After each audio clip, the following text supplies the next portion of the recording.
As worldwide efforts around sustainability gain momentum, the city of Boston has taken up arms with a goal of reaching carbon neutrality by the year 2050.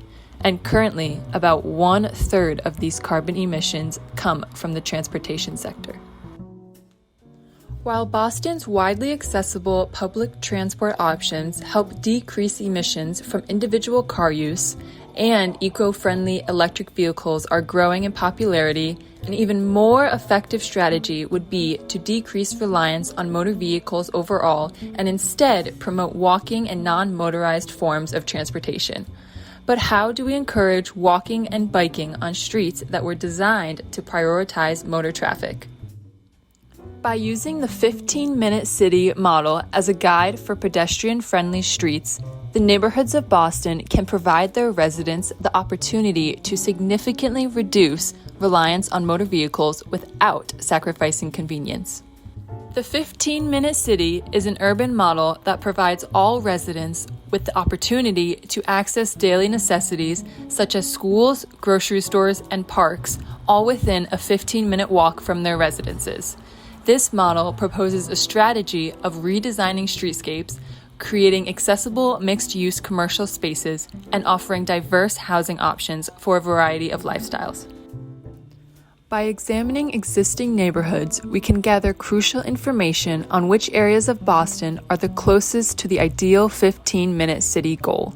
This will also help determine which neighborhoods require the most resources for improvement and what those resources will look like. By looking at problem areas in terms of walkability in the streetscapes of Boston, this research can act as a tool for Boston's future city planning and provide interconnectability between neighborhoods without reliance on cars. To identify problem areas, we will use spatial data from the local access map, which assigns walkability scores based on proximity to schools, shops, and transit stations, and overlay that with the qualitative physical data on street-level factors such as street width, crosswalk lengths, shade, trees, and other greenery, and separate bike lanes to paint a fuller picture of why certain streets are favored or unfavored by pedestrians. In comparing these results to the Boston demographic neighborhood profiles, we may also begin to see disparities in pedestrian-friendly streets between higher and lower income communities of Boston. To do this, we asked real people how they felt about the ability of Boston streets to serve their daily needs. And here's what they said. Would you be willing to start off with your name, age, and what area of Boston are you from? Of course. My name is Philip A. Clark, and I'm 29. I'm 60. Okay. I live here in Boston, lifelong resident. My name's Austin Ursini. I'm from the Seaport District. I'm 23 years old now. I'm Gráinne Wood. I'm 24, and I live in the North End, but I'm from the suburbs. What would you say is your preferred method of transportation to get around Boston? Boston's a very walkable city. Great exercise, lots to see. So pretty much every day, unless I'm going to work, which is when I use public transportation. Probably the T. I don't really, within Boston I Uber, but if I have to go out of Boston, I'll take the commuter rail. I think the T is like the most reliable, but the bus gets you around to more places. I'd say probably Blue Bike, like from someplace to someplace, depending on like how far. Definitely the train. Yeah, the T as well, yeah. Do you think you can access a grocery store, a pharmacy, or a school within 15 minutes from where you live?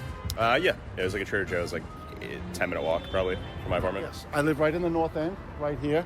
I just have to walk out my door. I have my choice of great Italian restaurants, 7-Eleven, markets, fresh produce. I have like probably 3 or 4 grocery stores I could walk to within 15 minutes. You couldn't walk to a grocery store from our home. Okay. You'd have to drive. Yeah, I'd say for sure in the Seaport, but when I did live in the North End, basically if you weren't going to somewhere in the North End, the walk was a lot further. How accessible do you think Boston is when it comes to walking, biking, or taking public transportation? I would say one of the most accessible cities. There are neighborhoods where a lot of it's more definitely car predominant. What would your ideal street look like? Ideal street would be closed to cars and have shops. Plenty of bus stops, public bikes that you could take. There's pharmacies, schools, like along the street, there's literally anything that you need. So Accessibility, like as long as there's accessibility to like basic needs, stuff like that. Based on the results found in our research, we will be able to determine how close the sampled neighborhoods in Boston are to being 15-minute neighborhoods and what factors would be most effective to improve in each location.